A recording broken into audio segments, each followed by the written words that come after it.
All right, I think we're connected. So, Mr. Farrow, it's a pleasure to have you here, and to finally meet you. Happy to be here, especially after checking out you and your channel. I like what you created. You do your research and you present the material in an interesting way. So I hope I can help contribute to your success. Absolutely. So, normally I just research cases and then present them to my audience, but I thought it might be interesting to have someone who actually consulted on some high-profile cases explain things in their own words. And I'm sure all my subscribers are going to really enjoy this live stream. Well, I certainly hope I can be entertaining enough for your audience. What would you like to hear about? Well, I put it out there on Twitter what questions I should ask you. And by far, the most overwhelming answer was, what is the weirdest case you have consulted on in your career so far? Of course. Figured that would be what your subscribers would want to hear about. Let me see. I had one case. It was a while ago now. Pair of motel owners. A couple. The things we found in there. And on the grounds. Those kind of things that make your head spin. There were a couple of serial killers who were picking their victims from the customers who stayed at their motel. We even found a log from the husband detailing a great number of their crimes. Yes, I remember that case. I actually covered that one on my channel at length when it first broke. In fact, for anyone watching or listening to this, check the description of the video if you want to check out the journal of the innkeeper that Mr. Farrow is talking about. Of course, I should have known that you covered that one already. It ended up being fairly high profile. Let's see here. There was a case where a little girl shoved her brother down the stairs, killed him, and then she blamed it on her little robot toy, Furby, I think it was. And then there was a crazy guy who claimed that he was being stalked by a mannequin. Still don't quite know what was going on there. I got one. I'm pretty sure that you haven't covered this one. The records are all either destroyed or sealed. I'm intrigued. So it was a murder case. A very unusual murder case. Man's name was Trang Hickman. Found dead in an alleyway on the outskirts of the city. It seemed pretty open and shut to investigators initially until the crime scene and circumstances around his death were examined a little more closely. You see, Trang kept mostly to himself. He didn't have a huge social media presence, but he was a fairly well-renowned chemistry professor at one of the best colleges in town, and his mentor was none other than Dr. Seaver. I feel like I've heard that name before. You probably have. He was involved in the whole Briar Patch Vic-64 situation. A lot of people claim that none of that stuff ever happened. I'm sure they do. Just like people claim he never went to the moon, but trust me, it happened. But that's a story for another time. Getting back to Trang, once the investigators did some digging and realized who this guy was and who he was connected to, his death started to raise some eyebrows. Now at the same time, it started to become clear that Trang's death was no accident. Someone had killed this man, and judging from the coroner's report, it was quite a struggle. He'd been attacked from behind, stabbed with a small knife, probably 3 to 4 inch blade. Trang turned around to face his attacker, and they fought briefly before the attacker stabbed him again in the stomach, and then finished the job by strangling him to death. But there were still things that didn't quite add up, and that's when they called me. First thing I did was try to retrace this guy's final day. What was he doing? Where did he go? Who did he see? I wanted to check his phone, but the detective said it was nowhere to be found. But his online payment and credit card history showed me that he got dinner at a small pub just 6 blocks from the alley where he was found. What struck me about looking at the payment was that he had bought 2 meals and 2 cups of coffee. He was there with someone. Exactly, you're pretty good at this investigative thing. So now I had a lead. I went right to the pub and I began asking around. I asked which employees were working on the night of the murder, the night that Trang had dinner there. Narrowing that down, I started asking questions about him. Where did he sit? What time did he come in? And most importantly, was he there with anyone? Most of the staff members that were working that night were too busy to notice him, except for the waitress that served him. She was able to give us the most details. She described him perfectly. Black hair, around 6 feet tall, brown eyes, small mole on the right side of his mouth, in between his cheek and his ear, somewhat sharp nose and chin. He wasn't a bad-looking guy by any means, and that probably helped the waitress remember so much info. But she had a lot less info on the man he was with. He was in a sweater, and he was wearing a baseball cap pulled down. She guessed that he had dark hair, and he was wearing his mask for a majority of the dinner. I guess some habits from the pandemic carried over. He only pulled it down to eat, and even then she didn't really get a good look at his face. What's more than that is he barely even spoke, according to her. Whenever she went back to the table, she only heard Trang's voice. The other man just sat there quietly. She also noted that it didn't seem like they were arguing or anything. At one point, maybe she heard Trang's voice get stern, but nothing alarming. They both finished their burgers, Trang paid and tipped, and the men left. Now already I was trying to put the pieces together in my head. Maybe Trang owed someone some money. So he meets him at the pub to sort it out, and then Trang spends the evening trying to explain himself. Trang leaves thinking everything's fine, but the man wasn't content with Trang's explanation, so he hunts him down a few blocks down the road, kills him. But still, there were some holes in that initial theory. First of all, a praised chemistry professor running afoul of someone like that. I mean, this wasn't Breaking Bad. It just didn't make any sense.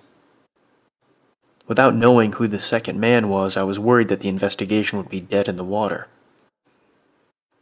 But then the waitress told me that the pub has interior cameras that always record during business hours. It was somewhat across the way from where Trang and the mystery man were sitting, but based on the angle, maybe I would be able to get a clue or something. The security footage didn't pick up any audio, and it was kind of grainy and far away, but the first thing I noticed when watching the video is the men were definitely having a conversation. Both Trang and the man gestured as they spoke. So the waitress was wrong about that one thing. The second man definitely spoke. But the waitress was right about one thing. It didn't appear to be a heated conversation, but it definitely looked like it was a serious one. Even in somewhat clear view, the mystery man was still unidentifiable. His cap was pulled down and his mask was on. It was hard to see much of anything except his eyes, which were already hard enough to see in that grainy video. But there was one moment that I was waiting for. The waitress said both men had finished their burgers, meaning my mystery man had to take off his mask at least long enough to eat. I waited for the food to arrive on the playback, and finally there it was. I watched as the waitress placed it on the table and probably exchanged some pleasantries before walking away. Trang immediately grabbed his burger and began chowing down. Mystery Man was a little more careful. He glanced around a lot, even making direct eye contact with the camera at one point. Eventually, he slowly pulled down his mask below his face so he could eat. And as he did, I felt my stomach drop. What did you see? Yeah, well, I'll get to that in a second, but the strange thing is that at that very moment I also received a phone call from the forensics team that was working on the case. In addition to hiring me, they also brought on a friend of mine, Dr. Robert Lone. The Dr. Lone? The very one. We've consulted on things together many times, and he's quite highly regarded in the scientific community. They had found some anomalies while examining the body, and they asked Lone for a second opinion. Mind you, this isn't necessarily his area of expertise, but the man knows DNA, and he knows forensics better than most who spend decades in the field. And what did he find? Evidence of the attacker? Now, you see, that's just it. There was no evidence of an attacker at all. The knife found at the scene only had Trang's blood on it. That was no surprise. But the handle of the knife had no prints from any attacker. No surprise too, right? Maybe the man who attacked him put on gloves or wiped the handle. But what doesn't make any sense is Trang's fingerprints were found on the handle of the knife. Did he pull it out of his own stomach? And if he did, how did he manage to not get any blood on the palms of his hands? What's more, due to Trang dying of strangulation and being stabbed both in the back and front, as well as some ripped clothing and mess found around the area of his death, highly suggests that the two fought before Trang was finally killed. But scrapings from under Trang's fingernails only show one person's DNA. Trang's. How is that even possible? Well, it gets stranger. When the story hit the news and Trang's picture was shown, we had an Uber driver call to tell us that he recognized the picture. He claimed to have picked up Trang from in front of the diner at around 10 p.m. that same evening. Good. So you had another eyewitness? Yeah, but it only muddled things even more. You see, the estimated time of death for Trang was between 9 p.m. and 9:30 p.m. Last I checked, dead men don't call Ubers. But the man swore up and down that that is who he saw. Most of the department and the detectives chalked it up to either the guy was making something up, or he didn't actually see who he thought. But I wasn't so sure. What do you mean? Well, you remember that security footage I told you about? The one of Trang and the mystery man eating dinner? Yes, I remember. It was a grainy video. I can't say with 100% certainty that all the details I thought I saw were accurate, but when I saw that man pull down his mask to eat, he had a mole on the right side of his face, between his mouth and his ear, and he had sharp features and brown eyes. I mentioned it to the investigators, but they didn't really follow up on it. I went back to the pub after I met with Lone to see if I could get a copy of the security footage, but they told me that it was mysteriously erased the night before. Someone had broken in, and as far as they knew, the only thing they did was erase that footage. And then shortly after that, word came down from the higher-ups, division or what have you, to the police department and detectives to close the case. They really pushed them too. So I was paid for my services and essentially removed from the case, and the department ended up saying it was a mugging gone wrong. But after all I saw, I just wasn't so sure. Wow. That's insane. I have so many questions. Oh, hold on one moment. Must be the food I ordered before we started this thing. Give me one moment.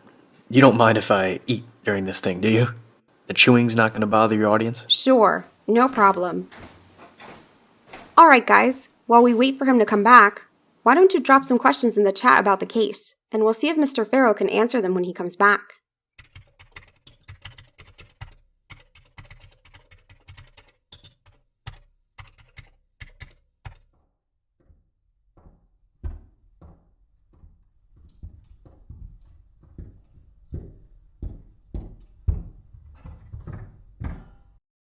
Mr. Farrow?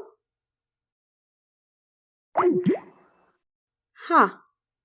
I guess he must have gotten disconnected? Let me try reconnecting.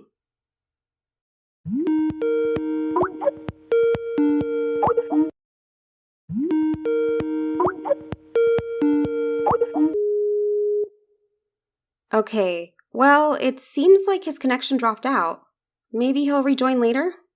In the meantime, let me read some of the questions you guys had. Strange. Hold on, guys, give me a second. I'm just going to see who's at the door.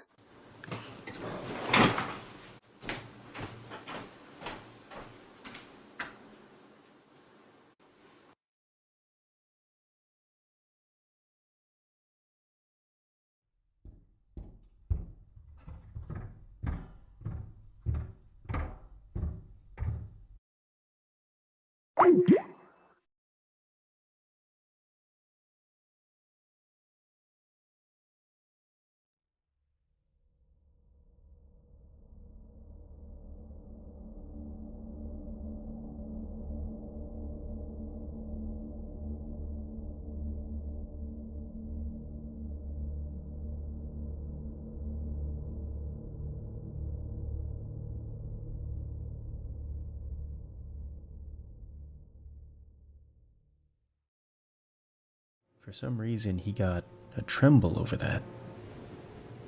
Then I caught him giving me all these ugly black looks as if he was itching to knife me in the back. I guessed it had something to do with Gertrude, but I didn't know what. Well, this one day we was trying to work our way through a dripping black...